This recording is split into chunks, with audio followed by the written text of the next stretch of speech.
Le jour où j'ai ramené mon nouveau-né à la maison, mes beaux-parents attendaient dans le salon. Mon beau-père a dit, nous ne donnerons pas notre nom à un enfant qui n'est peut-être pas le sien. Ma belle-mère a souri. Fais tes valises. Je ne me suis pas disputé. J'ai juste tendu à mon mari l'enveloppe de l'hôpital. Il a lu une ligne. Et a regardé sa mère. À l'instant même où je suis entré dans notre salon en portant mon nouveau-né de 4 jours, mon beau-père m'a pointé du doigt et a grogné, nous ne donnerons pas le nom de Perrier à un bâtard qui n'est peut-être même pas de mon fils. Ma belle-mère a souri avec un profond dégoût et a dit, fais tes valises et fiche le camp de cette maison familiale.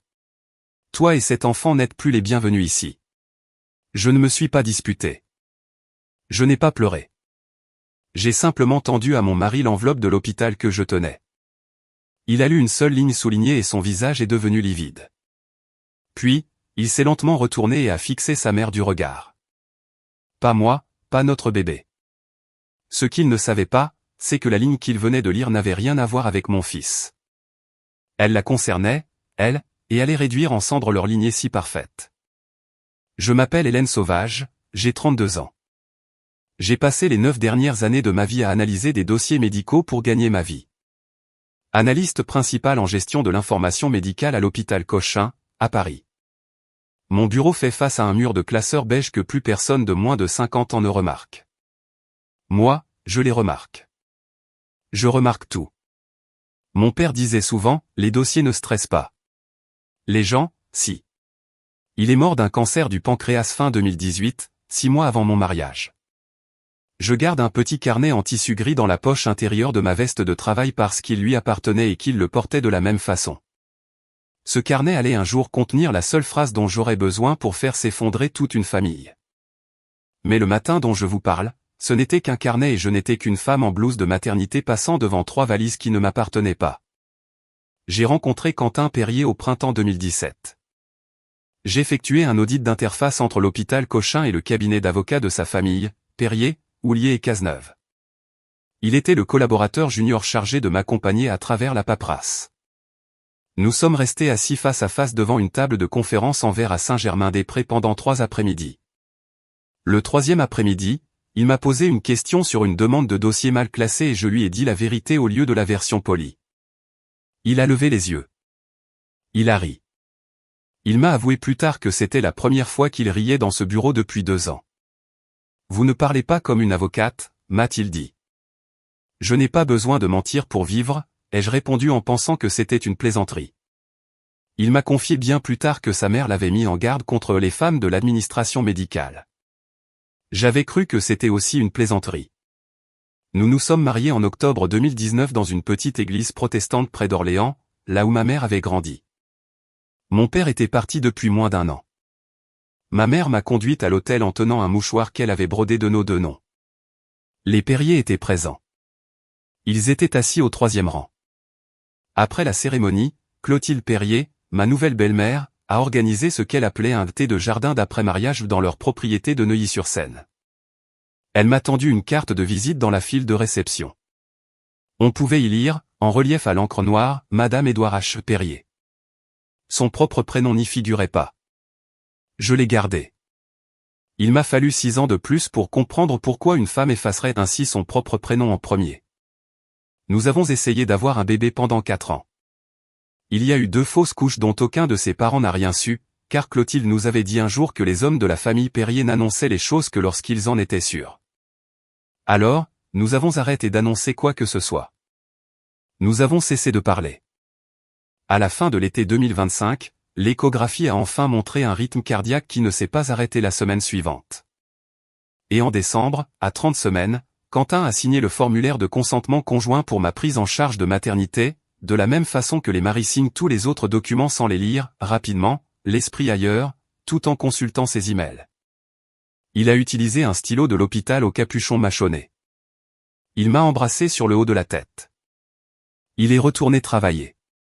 Cette signature allait plus tard devenir la seule barrière de papier entre Quentin et une vérité qu'il n'avait jamais eu le courage de chercher sur lui-même. J'aurais dû le remarquer plus tôt. Quand une famille parle si souvent de sang, c'est généralement pour cacher ce qu'il contient. Les Perrier étaient arrivés à Paris en 1889, originaires d'une respectable lignée protestante de Normandie. Le cabinet d'avocats avait ouvert ses portes en 1952 dans un hôtel particulier de Saint-Germain-des-Prés qui sent encore la cire pour bois et les vieux messieurs. Il y a un livre relié en cuir sur la console de l'entrée principale de la propriété de Neuilly. C'est le registre de la famille Perrier. Chaque enfant dont la filiation Perrier a été vérifiée y a été inscrit à la main, à l'encre noire avec un stylo plume Montblanc, depuis l'époque de la présidence de Gaston Doumergue. Le père d'Édouard y a écrit. Le grand-père d'Édouard y a écrit. Édouard y a écrit la nuit de la naissance de Quentin. Il y a écrit à nouveau le soir où le frère aîné de Quentin, Bertrand, a accueilli son premier enfant il y a 4 ans. Il laissait une page blanche après chaque inscription pour la suivante. Édouard aimait dire que les hommes de chez Perrier vieillissaient d'abord par le menton. On peut le voir d'un simple coup d'œil, répétait-il lors des dîners de famille.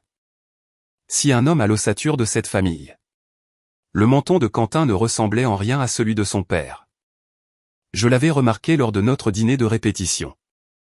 Je n'avais rien dit à l'époque, et je n'avais rien dit pendant les 6 années qui ont suivi. Parce que dans cette famille, on ne disait pas les petites vérités à haute voix. On disait de grands mensonges, et on les disait poliment. En décembre 2023, les jeunes cousins ont distribué des kits de test ADN généalogique lors de la fête de Noël des Perrier comme un jeu de société. Tout le monde en a pris un. Édouard en a pris un. Bertrand en a pris un. Quentin en a pris un.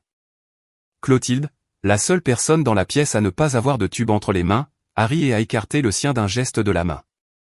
Je sais déjà exactement qui je suis, ma chérie, dit-elle. Je n'ai pas besoin d'un tube de plastique pour me le dire. Le kit qu'elle avait refusé a disparu de la console de l'entrée avant la Saint-Sylvestre. Je l'ai remarqué, je n'ai rien dit. Un mois après la mort du frère aîné de mon beau-père, Charles, d'un cancer du pancréas à l'été 2019, Édouard s'est inscrit au programme de dépistage optionnel du cancer héréditaire via le service de bilan de santé VIP de l'hôpital Cochin. C'est le cabinet qui avait payé. Il voulait des réponses sur la mort de son frère. Il voulait savoir si la même ombre planait sur son propre ADN. Il a obtenu des réponses concernant les risques de cancer. Elles étaient rassurantes. Et l'analyse, comme tous les tests modernes de dépistage des cancers héréditaires, a automatiquement enregistré la signature du groupe HLA paternel comme donnée de lignée de fond. Il n'a jamais ouvert cette partie du dossier. Pourquoi l'aurait-il fait? Il savait déjà exactement qui il était, lui aussi. En novembre 2025, alors que j'étais enceinte de 8 mois, Clotilde m'a envoyé un email intitulé « Règles familiales pour votre foyer ». Pour votre gouverne, 9 puces, pas de tatouage, pas d'annonce de grossesse sur les réseaux sociaux, pas de photos d'échographie publique. L'article 7, souligné au crayon bleu clair avant qu'elle ne l'imprime et le numérise à nouveau, disait « Les événements de non-paternité restent au sein de la famille ». J'ai lu cette ligne 3 fois.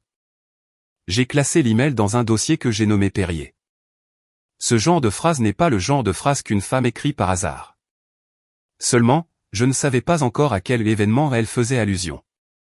Fin janvier 2026, le frère aîné de Quentin, Bertrand, a envoyé un message dans le groupe de discussion familiale, celui que Clotilde avait nommé le registre. Bertrand et sa femme Margot commençaient un protocole de fécondation in vitro, FIV, avec un diagnostic préimplantatoire sur les embryons. Bertrand, débordant d'énergie de futur père bien avant l'heure, a suggéré que nous fassions tous une comparaison génomique de base pour la famille. Il serait temps de cartographier cette famille correctement, a-t-il écrit. Quentin, tu devrais en faire un aussi. Quentin n'a pas répondu tout de suite. Il m'a dit plus tard qu'il l'avait fait de lui-même, mais il ne l'avait pas partagé. Moins d'1 heure après le message de Bertrand, Clotilde lui a envoyé un SMS en privé. La capture d'écran me parviendrait bien plus tard par l'un des 4 cousins qui m'écrirait discrètement en direct pendant les pires semaines. Le SMS de Clotilde disait « Ne transformons pas cela en cirque. Quentin a déjà bien assez à faire. » Sur le moment, j'ai cru qu'elle le protégeait. J'allais apprendre qu'elle se protégeait elle-même.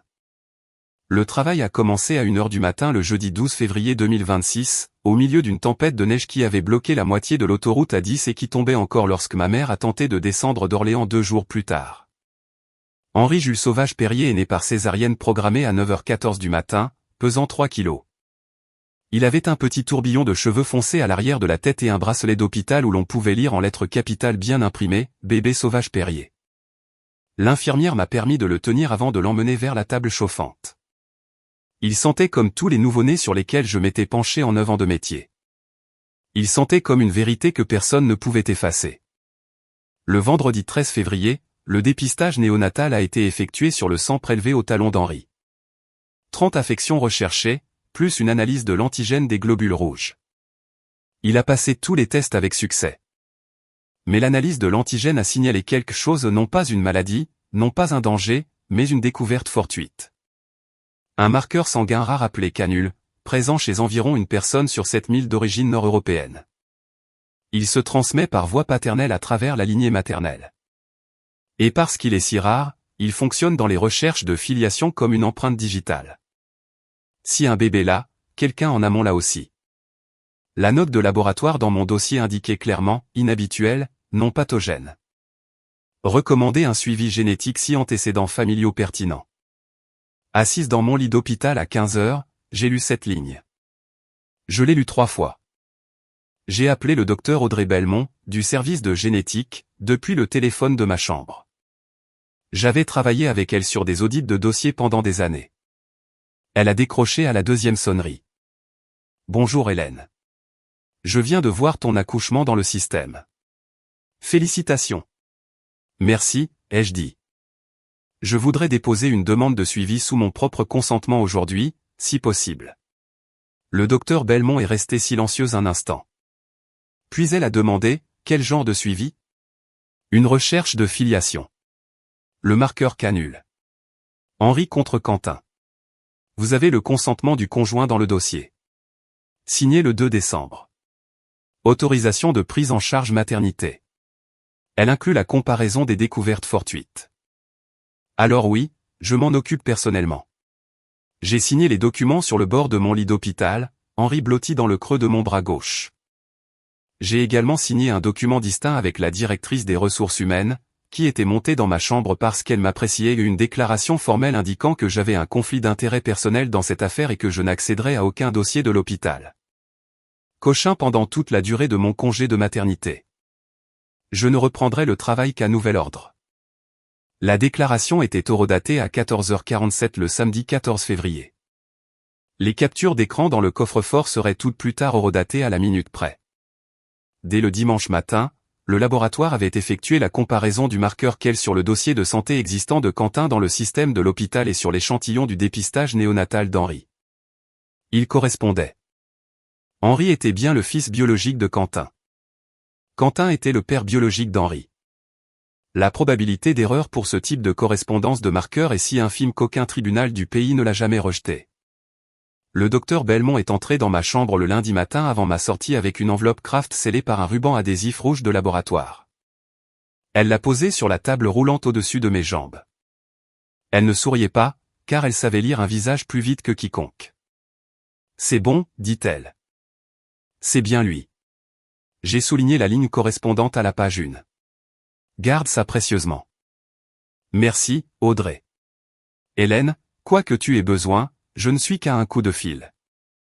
J'ai installé Henri dans son siège auto à midi. Quentin s'est arrêté devant le trottoir des sorties dans sa berline grise. Il m'a regardé comme on regarde une étrangère qui vous a été imposée. Il était distant depuis 2 jours. Il avait eu sa mère au téléphone à 2 reprises le samedi soir. Je ne lui ai posé aucune question sur ses appels. J'ai installé Henri à l'arrière. Je me suis assise à l'avant. L'enveloppe est allée dans mon sac à main, glissée entre un paquet de coussinets d'allaitement et le vieux carnet gris de mon père. L'infirmière de sortie m'a raccompagné en fauteuil roulant jusqu'au trottoir. En m'aidant à me lever, elle m'a dit presque négligemment, « Qui que ce soit qui vous attende à la maison, demandez-leur de débarrasser le sol. Vous ne voudriez pas trébucher durant votre première semaine. » J'allais penser à cette phrase pour le reste de ma vie. Il y avait, en effet, quelque chose sur le sol de mon salon lorsque j'ai passé la porte 1 heure plus tard. 3 objets, parfaitement alignés. Nous habitions un appartement de type haussmannien du côté de Boulogne-Billancourt. Édouard et Clotilde en avaient une clé car, début décembre, lors de notre baby shower, Clotilde en avait demandé une à Quentin pour l'aider à préparer la chambre du bébé. Il la lui avait donnée sans réfléchir, de la même façon qu'il lui donnait presque tout sans réfléchir. À l'instant même où je suis entré dans notre salon en portant mon nouveau-né de 4 jours, mon beau-père m'a pointé du doigt et a prononcé les mots que je citerai pour le reste de ma vie. Ma belle-mère a enchaîné avec les siens. Il y avait 3 valises en cuir alignées contre le mur de l'entrée. Sur les étiquettes de voyage, on pouvait lire, de l'écriture penchée vers la gauche de Clotilde H. Sauvage, et non Perrier.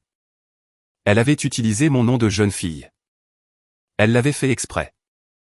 Je vais vous dire ce qui m'a le plus surprise à ce moment-là, et ce n'était pas les valises. C'était qu'Édouard tenait une feuille de papier pliée dans sa main droite. Il s'agissait d'un protocole imprimé sur du papier à en-tête du cabinet Perrier, Houlier et Cazeneuve, signé en bas à l'encre bleue. Il expliquait la position de la famille sur la question de la paternité en 3 paragraphes mesurés. Il l'avait rédigé. Il l'avait imprimé. Il l'avait apporté sur du papier officiel, ce qui signifiait qu'il avait planifié tout cela avant même que je ne perde les os. Quentin se tenait près de la porte. Il ne bougeait pas. Il ne parlait pas. J'ai compté les secondes dans ma tête, parce que j'ai l'habitude de tout compter. 11 secondes. Henri a bougé contre ma clavicule. Je ne l'ai pas réajusté.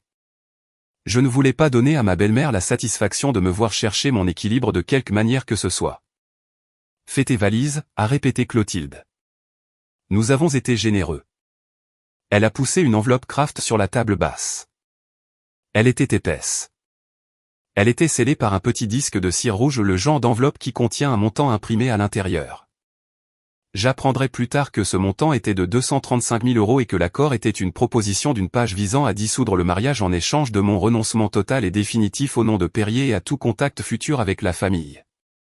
Il y avait 2 lignes de signature.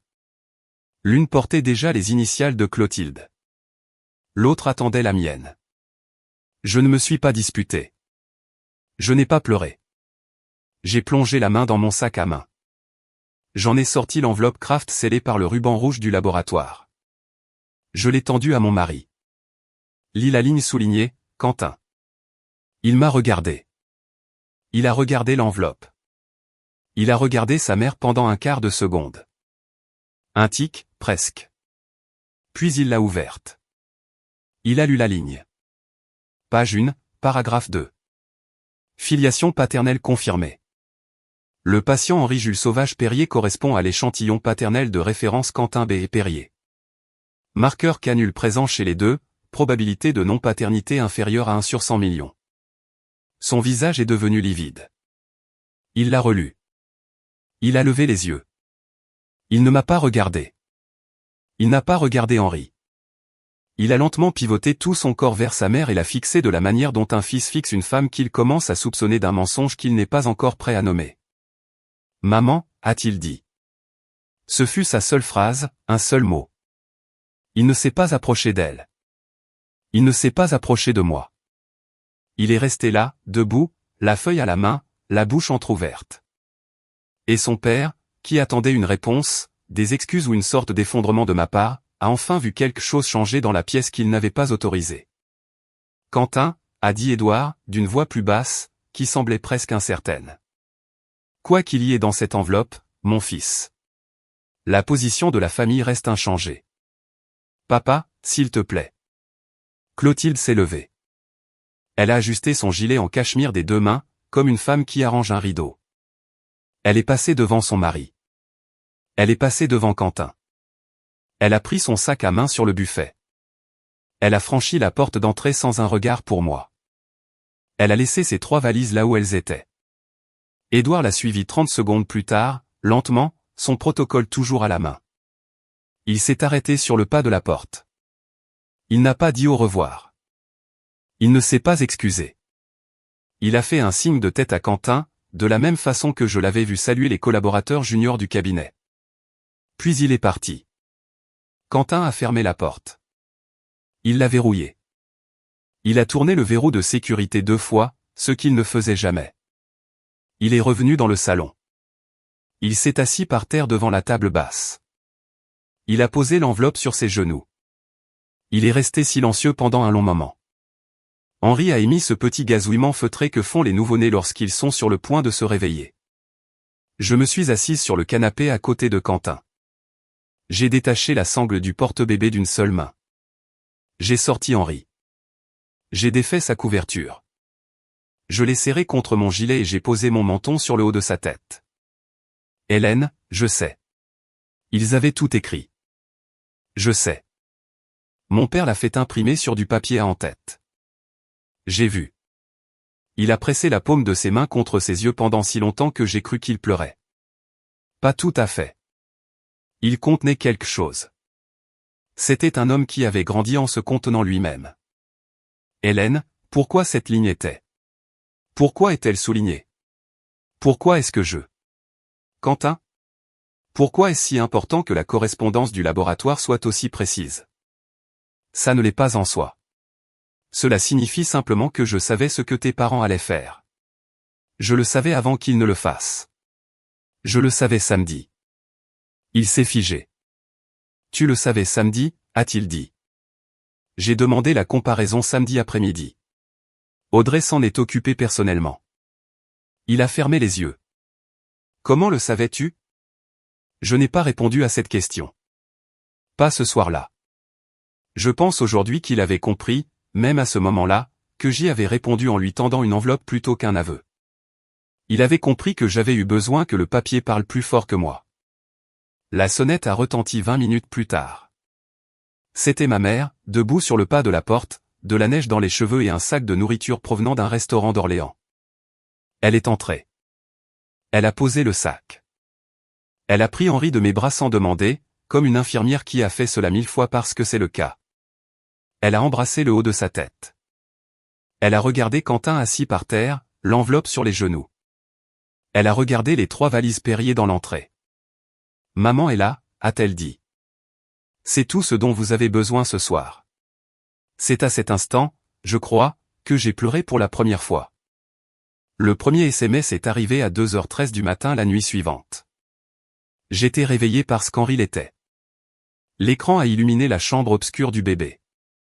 L'expéditeur était Clotilde Perrier. Le message faisait 4 mots, sois raisonnable. Accepte l'offre. Je l'ai lu 2 fois. Je ne lui ai pas répondu. Je l'ai transféré à la place à Clarisse Gauthier, une avocate spécialisée en droit de la famille que j'avais appris à connaître au fil de 3 années d'audit de dossiers dans son cabinet. Clarisse était le genre de femme qui répondait à son téléphone à 3h du matin si elle vous appréciait, et elle m'appréciait. Je lui avais envoyé un SMS le dimanche après-midi, avant même de savoir ce qui se préparait. Elle avait déjà, avant son café du lundi matin, signé une convention d'honoraires et ouvert un dossier confidentiel pour moi. Le mardi matin, mon message pour elle disait « Conserve tout ». Le groupe de discussion, les emails, ce SMS. Utilise une lettre recommandée et dépose la requête. Le groupe de discussion, c'est ce qu'ils appelaient le registre.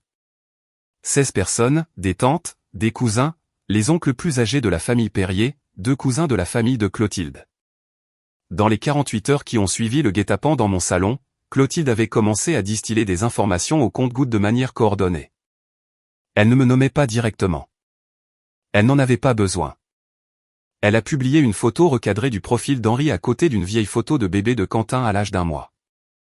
Elle les avait simplement légendées ainsi, pour notre tranquillité d'esprit, chers membres de la famille, nous étudions la situation. 4 des 16 personnes de cette discussion m'ont envoyé un message directement dans l'heure. Aucun ne lui a répondu. La rumeur au Très Select Club de Neuilly est arrivée le mercredi après-midi, colportée en personne par la cousine de Clotilde, Caroline de Witt, lors d'un thé de bienfaisance auquel je n'assistais pas. La rumeur concernait un homme nommé André Collin, qui avait été mon supérieur à l'hôpital Cochin pendant 6 ans avant de prendre sa retraite à Dinard, en Bretagne, avec son mari Pierre. André avait 68 ans. Il m'envoyait des cartes de vœux de Bretagne avec des aquarelles de casier à homard. Clotilde avait vu l'une de ces cartes un jour sur la cheminée de notre salon. Elle avait bâti une rumeur à partir d'une carte postale d'un homme qui vit avec son mari en Bretagne. Quentin s'est installé dans la chambre d'amis de notre appartement le soir qui a suivi le guet-apens. Il n'est pas parti. Il n'est pas allé chez ses parents. Il n'est pas allé à l'hôtel. Il s'est installé dans la petite pièce en face de la chambre du bébé et a tiré la porte presque entièrement fermée. Il ne les choisissait pas, et il ne me choisissait pas non plus, je crois. Il essayait de rattraper le temps perdu. C'était un homme de 34 ans qui avait grandi au sein d'une famille qui ne lui avait jamais posé une seule question à laquelle il ne pouvait pas répondre par une poignée de main polie. Et maintenant, sa mère et sa femme attendaient toutes deux sa réponse à la même question. Et il ne pouvait pas encore la donner. Il avait laissé sur le canapé de la chambre d'amis un oreiller portant une petite trace de mon rouge à lèvres, vestige d'une grippe que j'avais eue début 2022. Il n'a pas ramené l'oreiller dans notre chambre. Il ne l'a pas posé par terre. Il l'a laissé là où il était. Cela faisait encore plus de mal, d'une certaine manière, que les valises. Si vous vous êtes déjà retrouvé assise dans votre propre maison à 3 heures du matin, tenant votre nouveau-né tandis que la famille qui était censée vous aimer passait ces mêmes heures à rédiger des messages de groupe pour savoir si vous aviez votre place parmi eux, je vous comprends. Je n'ai aucun conseil de sagesse à vous donner à ce sujet, si ce n'est ceci, le calme que vous ressentez à cette heure-là n'est pas de l'engourdissement. C'est une forme de vigilance extrême. Restez-y. Le reste de l'histoire s'écrit pendant que vous êtes assise là, et vous êtes la seule à prêter une attention assez soutenue pour la lire correctement. Le mardi 17 février, Clarisse Gauthier a déposé une requête en constatation de paternité devant le tribunal de la famille de Nanterre. La requête demandait en termes clairs que le tribunal statue sur la paternité d'Henri, étant donné que les beaux-parents de la requérante avaient publiquement, et sur papier en tête de leur cabinet, prétendu le contraire. Le protocole signé par Édouard Perrier est devenu la pièce jointe à. Le greffe a accepté le dépôt à 8h42 du matin. Clarisse m'a appelé à 9h. Ils l'ont mis par écrit sur le papier en tête du cabinet, dit-elle. Ils nous ont offert la pièce jointe à de la requête sur un plateau. Celui qui a fait cela pour eux va passer une mauvaise nuit. Le tribunal a délivré une ordonnance de production de documents à l'hôpital Cochin pour obtenir la section de filiation pertinente du dossier de dépistage du cancer héréditaire d'Édouard Perrier d'octobre 2019. La demande était précise. Elle ne réclamait que les données de base de l'haplogroupe et les documents relatifs à la chaîne de transmission des données. Le tribunal a signifié la notification à Édouard le lendemain matin à son bureau. Édouard avait 21 jours pour déposer un recours en annulation. Il en a parlé à son cousin Walter Cazeneuve, l'un des associés principaux du cabinet qui avait assisté à notre mariage et qui, un jour de bienveillance passagère, m'avait dit que Clotilde avait l'art de mener les hommes de la famille à la baguette. Walter lui a déconseillé de contester la demande. Édouard, lui dit-il sur une ligne de bureau enregistrée qui ne serait plus tard réclamée par personne car rien dans cette histoire ne nécessitait la force si nous contestons, tout le barreau de Paris en parlera d'ici vendredi. Laisse faire. Les analyses confirmeront ce que nous savons déjà. Édouard a signé le renoncement à la contestation le après-midi même. Il en a parlé à Clotilde pendant le dîner. Elle n'a pas touché au reste de son assiette.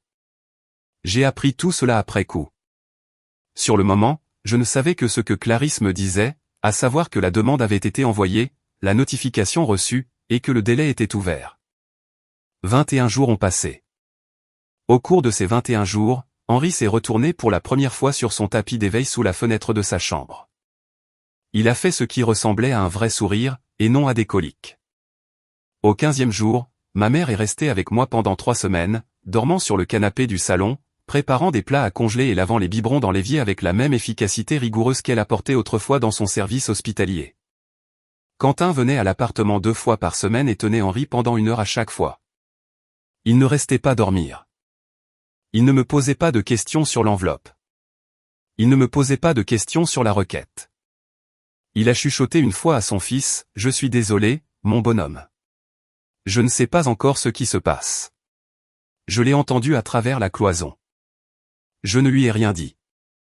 Je suis retourné dans ma chambre. Son père l'a appelé une fois durant ces semaines. Quentin m'a raconté mais plus tard que la seule chose que son père lui avait demandé était « Est-ce que tu vas bien, mon fils ?» Quentin m'a dit qu'il avait répondu « Je ne sais pas encore, papa. » Ce fut toute leur conversation.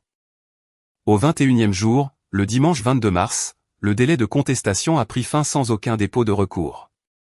Le lundi matin 23 mars, le service de conformité de l'hôpital Cochin a transmis la partie demandée du dossier de dépistage du cancer héréditaire d'Édouard Perrier de 2019 au docteur Audrey Belmont, sous l'autorité du tribunal. Le docteur Belmont m'a appelé à 11h14 du matin. Ils l'ont transmis, dit-elle. Je devrais avoir les résultats d'ici vendredi. Vendredi semblait si loin. Je veux m'arrêter un instant ici pour vous demander une petite chose. Si vous avez déjà attendu qu'un morceau de papier confirme quelque chose que vous saviez déjà au plus profond de vous-même, vous comprenez ce que ces 4 jours ont pu représenter. Restez avec moi jusqu'au bout de cette histoire. Je veux lire dans les commentaires le nom de la ville depuis laquelle vous m'écoutez ce soir. Je les lis tous. J'en tiens une petite liste. La suite de l'histoire est le moment où la pièce que l'on m'avait ordonné de quitter est devenue celle où j'étais invité à revenir à dessein par la femme même qui m'avait dit de faire mes valises et de partir. Tandis que j'attendais la lettre du docteur Belmont, Clotilde planifiait un brunch. Elle l'a annoncé par email à la famille l'avant-dernier week-end de mars. Le week-end même où le délai de contestation d'Édouard avait enfin expiré. Elle avait intitulé son email « Pour la tranquillité d'esprit de la famille ». Le brunch était fixé au dimanche 12 avril à 11h, dans la propriété des Perriers à Neuilly. Le père Philippe Houllier, de l'église Sainte-Clotilde, dirait quelques mots d'introduction. 24 invités, les cousins de la famille de Witt, les oncles plus âgés de la famille Perrier, 2 associés principaux du cabinet, Walter Cazeneuve et Sébastien Herpin, Bertrand et Margot, qui n'avaient aucune idée de ce qui se tramait. Édouard, Clotilde, Quentin et moi. Clotilde choisissait la date du renouveau. Le dimanche de Pâques tombait le 5 avril. Un brunch de présentation le dimanche suivant plaçait l'événement bien après le carême et dans le symbolisme qu'elle préférait.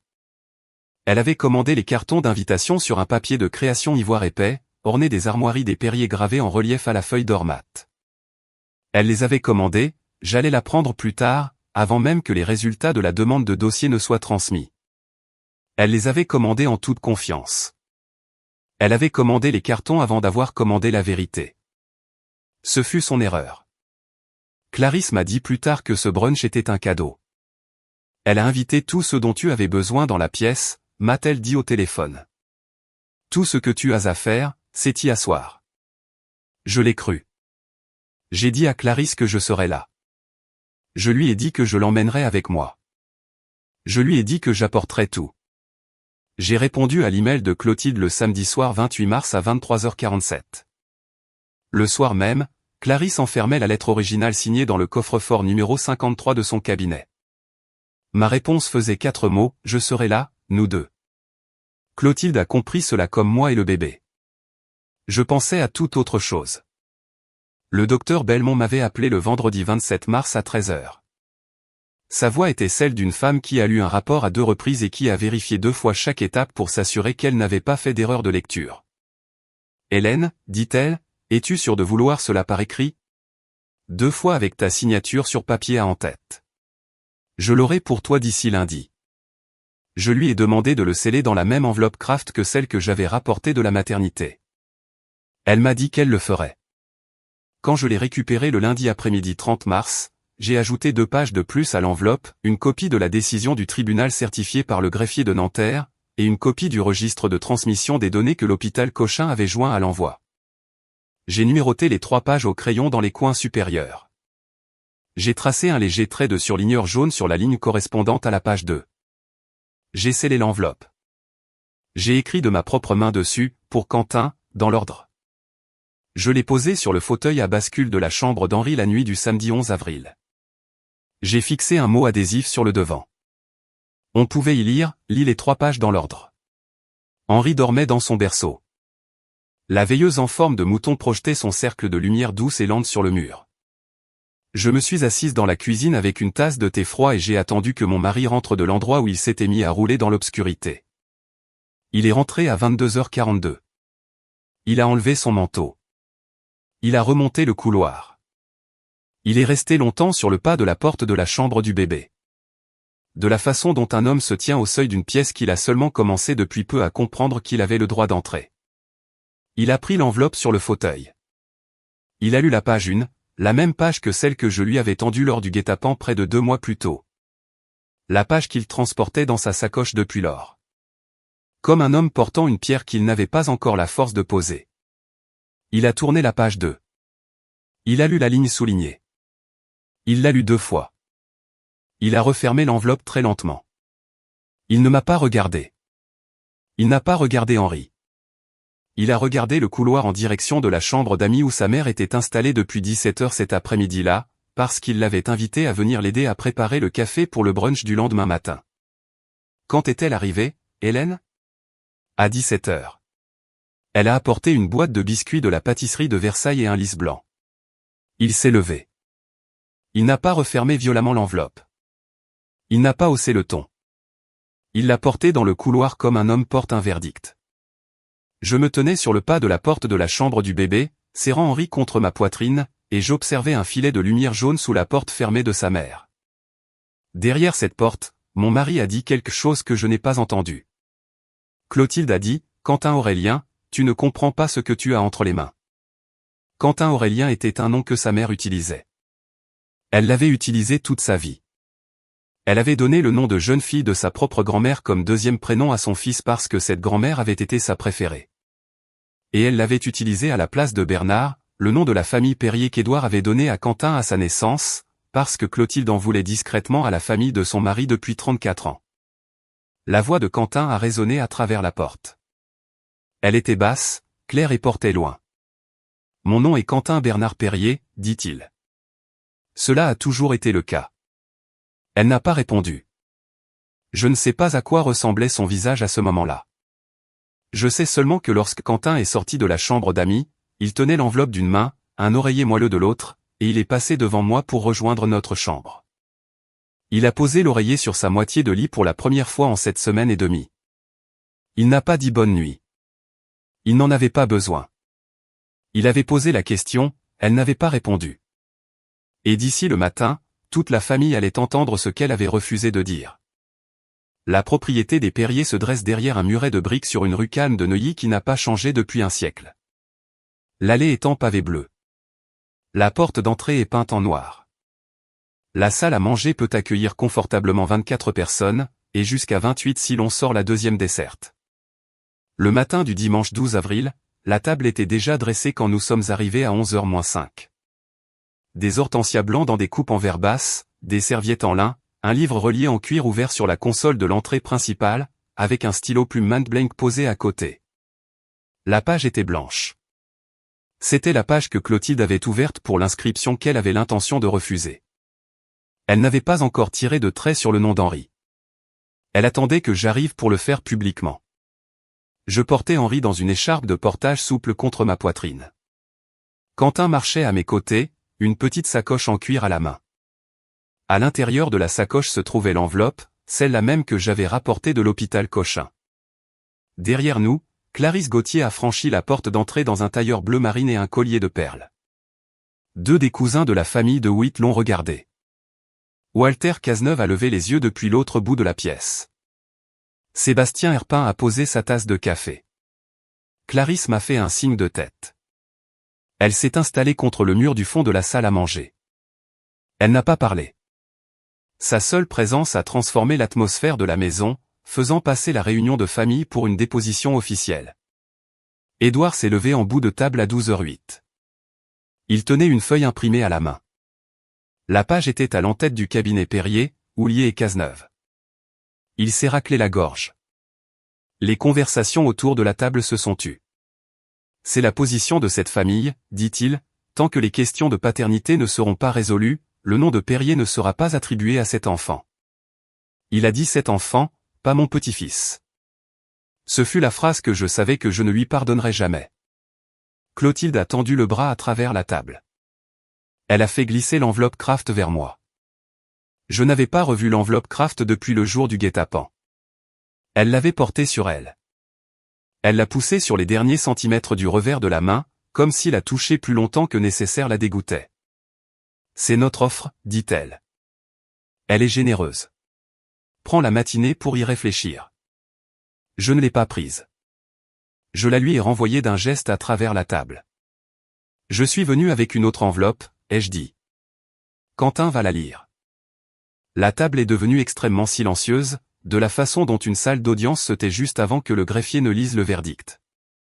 Quentin a sorti l'enveloppe de sa sacoche. Il l'a posée à plat sur la table. Il l'a ouverte. Il en a retiré 3 pages numérotées. Il les a disposées dans l'ordre. Il ne s'est pas levé. Il a lu assis. De la façon dont un homme lit lorsqu'il veut s'assurer qu'il ne perdra pas son calme à mi-chemin. Page 1, dit-il. Hôpital Cochin, service de génétique, signé Dr Audrey Belmont. Patient Henri-Jules Sauvage Perrier, antigène canule présent. Filiation paternelle confirmée. Le patient Quentin B. Perrier correspond à l'échantillon paternel de référence. Probabilité de non-paternité inférieure à 1 sur 100 millions. Il a levé les yeux. Il a regardé son père. Mon fils est mon fils. L'hôpital l'a confirmé il y a 5 semaines. Je le sais depuis le jour où Hélène m'a tendu cette enveloppe. Je n'en avais simplement pas encore lu la totalité. Walter Cazeneuve s'est redressé sur sa chaise. Sébastien Herpin a croisé les mains sur la table. Quentin ne s'est pas arrêté. Page 2. Il a fait une pause. Il a pris une inspiration silencieuse. Hôpital Cochin, service de génétique. Signé, Dr Audrey Belmont. Patient Quentin B. Perrier, haplogroupe paternel incompatible avec le profil de référence d'Édouard H. Perrier. Programme de dépistage du cancer héréditaire de l'hôpital Cochin, octobre 2019. Transmis à l'hôpital Cochin par décision de justice. 23 mars 2026. Lignée maternelle confirmée. Il a posé la page. Il a regardé sa mère. Pas son père. Pas moi. Pas Henri endormi contre ma poitrine. Il a regardé la femme qui m'avait dit de faire mes valises et de partir de sa maison familiale. Il y a eu 9 secondes de silence. Je les ai comptées. J'en avais compté 11 le jour où il m'avait dit de plier bagages. Clotilde s'est levée trop brusquement. Sa chaise a grincé sur le tapis. Son verre d'eau, un Bloody Mary à moitié vide dans un verre à pied, a basculé sur le côté et s'est renversé sur le bord de la table, coulant directement sur la page ouverte du registre de la famille Perrier, là où l'inscription suivante attendait d'être écrite et effacée. Le liquide rouge tomate a imbibé le papier épais et le cuir souple rouge de la reliure. La page s'est tachée instantanément. Clotilde n'a pas fait un geste pour l'essuyer. Personne n'a bougé pour l'essuyer. Quentin, dit-elle. Sa voix s'est brisée pour la toute première fois de mémoire de ceux qui étaient dans cette pièce. Ce laboratoire se trompe. Ce laboratoire se trompe. Édouard ne l'a pas regardé. Il a regardé la page posée sur la table devant son fils. Il a regardé Walter. Il a regardé Sébastien. Il a regardé le livre sur la console derrière sa femme. Puis il s'est tourné vers elle et lui a dit la seule chose qu'il allait prononcer de tout l'après-midi. Clotilde, dit-il d'une voix désormais très basse. Est-ce que c'est vrai? Elle n'a pas répondu. Quentin a pris la 3e page. La page 3 est l'ordonnance du tribunal de la famille du 23 mars 2026. L'hôpital a transmis ce dossier sous autorité judiciaire. Mon père a choisi de ne pas contester la demande. Il a dit à son propre avocat qu'il n'avait rien à cacher. Il avait raison pour lui-même. Il se trompait sur quelqu'un d'autre dans cette pièce. Il a posé la page. My attorney is in the back of the room. Si quelqu'un ici souhaite contester la chaîne de transmission des preuves, vous pourrez vous adresser à Clarisse Gauthier demain matin. Ses coordonnées figurent au bas de la page 3. Personne ne parla. Personne ne demanda le numéro de Clarisse. L'abbé Philippe Houllier a refermé la petite Bible qu'il tenait sur ses genoux. Il ne s'est pas levé. Il n'a pas prononcé ses mots d'introduction. Il a croisé les mains sur sa Bible et il a attendu, de la façon dont un prêtre attend au chevet d'un lit d'hôpital. Édouard a posé sa question une fois de plus. Clotilde, dit-il d'un ton presque murmuré à présent. Est-ce que c'est vrai? Elle ne répondit toujours pas. Je me suis levé. J'ai réajusté Henri contre ma clavicule. J'ai bouclé la sangle du porte-bébé d'une seule main. Je n'ai pas regardé ma belle-mère. Je n'ai pas regardé l'enveloppe Kraft. Je n'ai pas regardé la page tachée du livre ouvert dans le couloir. Je suis sorti de la salle à manger. Quentin m'a suivi. Il portait l'enveloppe Kraft sous son bras. Clarisse nous a tenu la porte d'entrée, et nous avons descendu les marches en pavé bleu pour rejoindre la lumière fraîche d'avril. Et derrière nous, toute la pièce est restée plongée dans un silence qu'aucun d'eux n'oublierait jamais. La première semaine après le brunch est la partie de l'histoire que j'ai le plus de mal à raconter car rien de spectaculaire ne s'est produit. Clotilde est restée dans la propriété de Neuilly. Édouard a déplacé l'une des chaises de la salle à manger à l'autre bout de la longue table, sans explication. Il y prenait ses dîners. Elle prenait les siens à la place d'honneur d'origine. Ils ne se parlaient pas d'un bout à l'autre de la table. Ils n'ont pas divorcé. Le mercredi 15 avril, Walter Cazeneuve et Sébastien Herpin ont convoqué Édouard dans le bureau de Saint-Germain-des-Prés. Ils ne l'ont pas renvoyé. Ils ont invoqué une clause d'intégrité personnelle qu'Édouard avait lui-même rédigée dans l'accord d'association en 2007. Cette clause ne lui retirait pas son titre. Elle lui retirait ses droits de veto sur les promotions d'associés et les affaires majeures du cabinet. Ils l'ont fait discrètement. Il n'y a eu aucune annonce au barreau de Paris, aucun communiqué de presse, juste une modification d'une ligne dans le procès-verbal d'association que n'importe qui pouvait lire s'il s'avisait d'y jeter un œil. Quentin, de sa propre initiative, est entré dans le bureau de l'associé principal le lendemain matin et s'est retiré de lui-même de la voie d'association. Il était associé junior depuis 2 ans et 3 mois. Il a vidé son bureau de Saint-Germain-des-Prés un samedi. Il a gardé la plaque en laiton de sa porte, celle qui portait l'inscription Quentin Perrier, avocat associé, et l'a posée dans un carton dans notre garage. Il m'a dit mais plus tard qu'il l'avait gardée parce qu'un jour Henri poserait des questions, et qu'il voulait être capable de dire à son fils ce que ce nom avait coûté. Il a ouvert un petit cabinet d'avocats de la famille à Boulogne-Billancourt 2 semaines plus tard. Clarisse Gauthier a accepté d'y être consultante. Il partage désormais une secrétaire. Clotilde a écrit 5 lettres au cours de la 2e semaine après le brunch. Elle les a écrites à la main sur son propre papier à lettres bleues Tiffany, de son écriture penchée vers la gauche. Elle en a envoyé une à la Société d'horticulture de Neuilly. Elle en a envoyé une au conseil paroissial de l'église Sainte-Clotilde. Elle en a envoyé une au comité des dames du club de Neuilly. Elle en a envoyé une au conseil d'administration des anciennes élèves d'une grande école qu'elle présidait depuis 15 ans. Elle en a envoyé une au comité de préservation historique du quartier. Chaque lettre disait la même chose, pour des raisons personnelles, je me retire de toute participation active.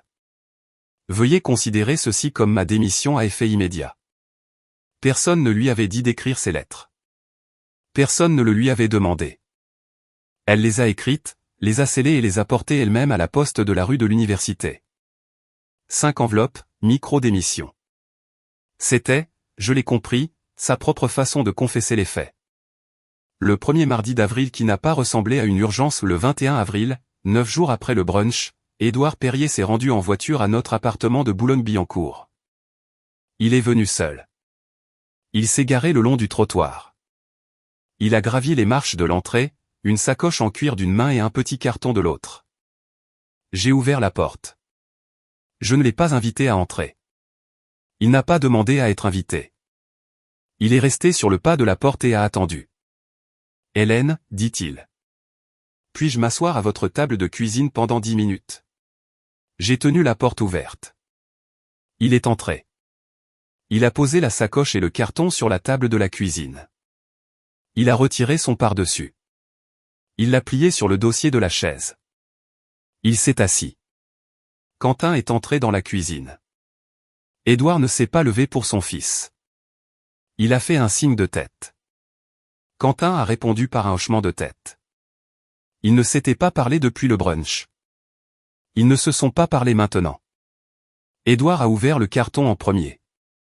À l'intérieur se trouvait le registre de la famille Perrier. La couverture était encore tachée là où le Bloody Mary l'avait traversée. Il l'avait nettoyée autant qu'elle pouvait l'être, mais la page où le nom d'Henri était censé figurer était encore gondolée de rouge sur le bord inférieur. Il a sorti le stylo plume Montblanc de sa sacoche. Il l'a posé sur la table. « Écris son nom en premier, dit-il. Les autres ont été inscrits par le sang. Il est le seul dans ce livre à y entrer par choix, le mien et le tien.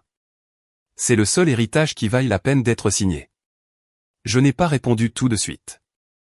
J'ai regardé le livre. J'ai regardé le stylo.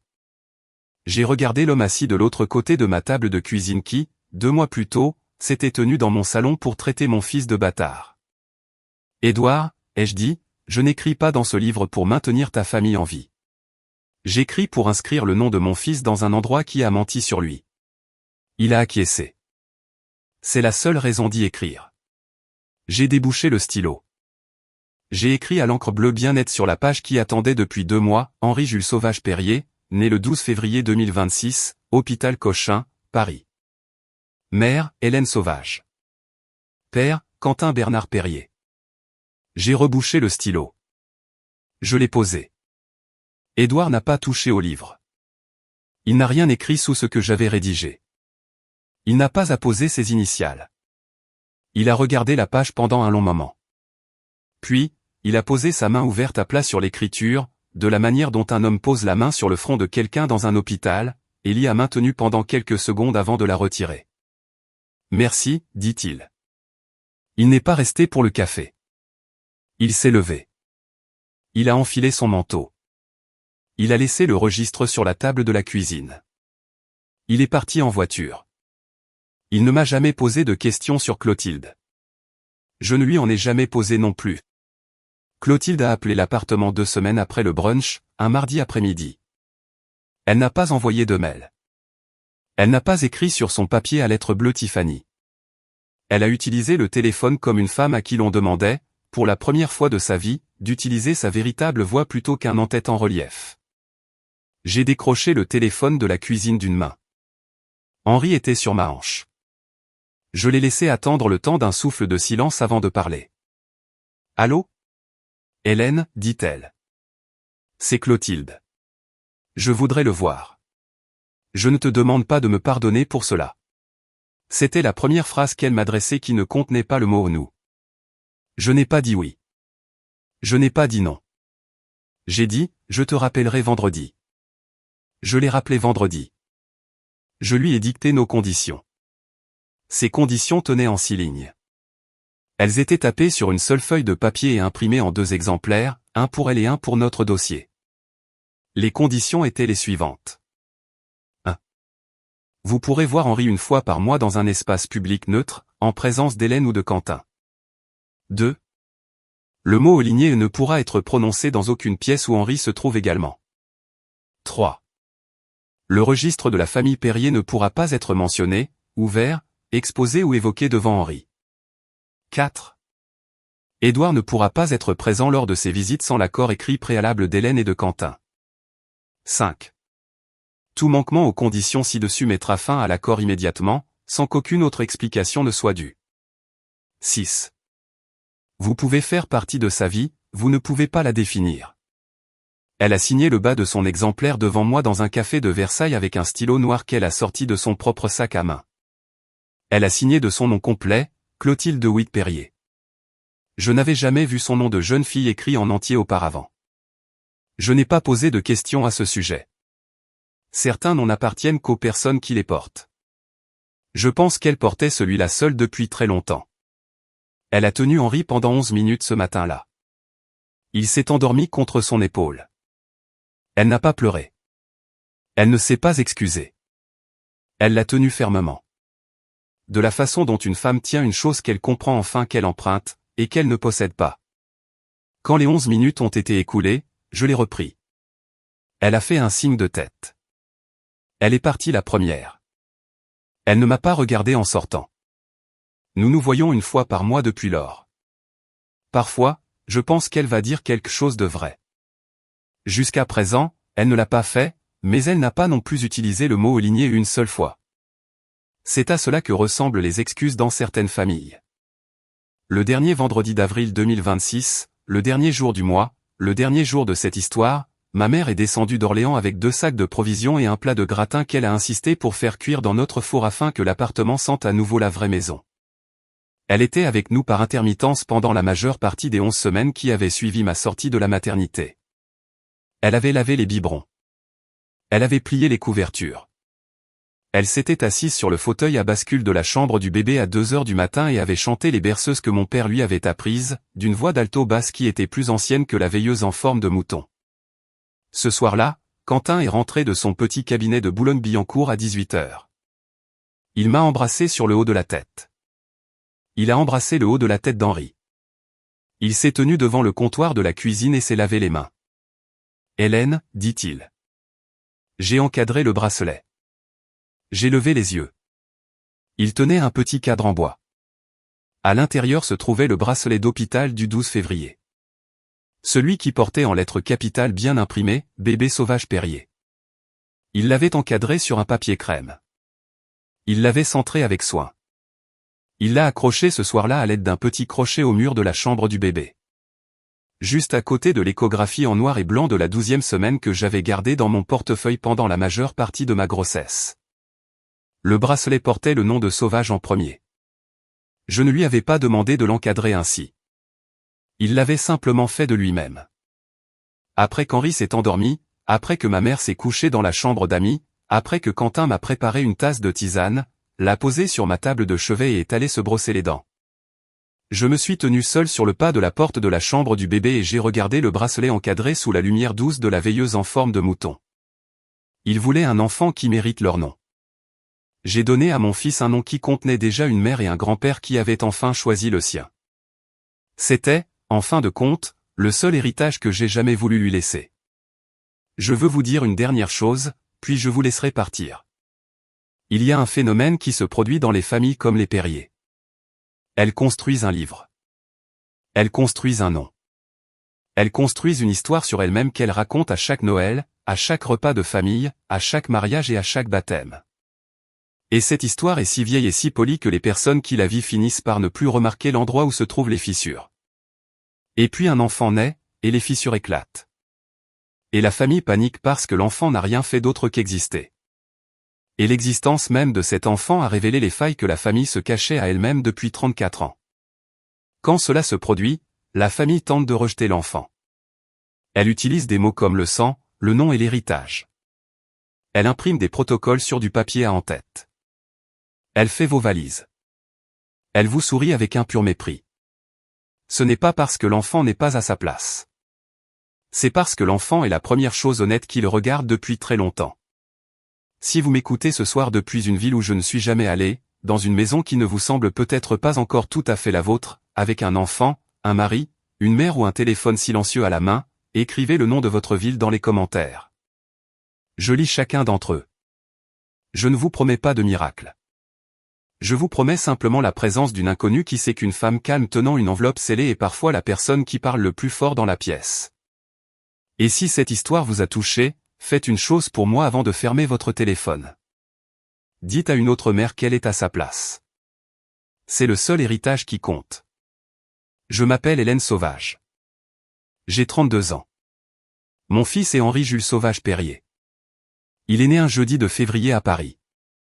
Il dort ce soir dans une chambre d'enfant à Boulogne-Billancourt, sous une petite lampe en forme de mouton, de l'autre côté d'un seuil où un bracelet d'hôpital est suspendu dans un cadre sobre sur un mur de couleur crème. Il est à sa place.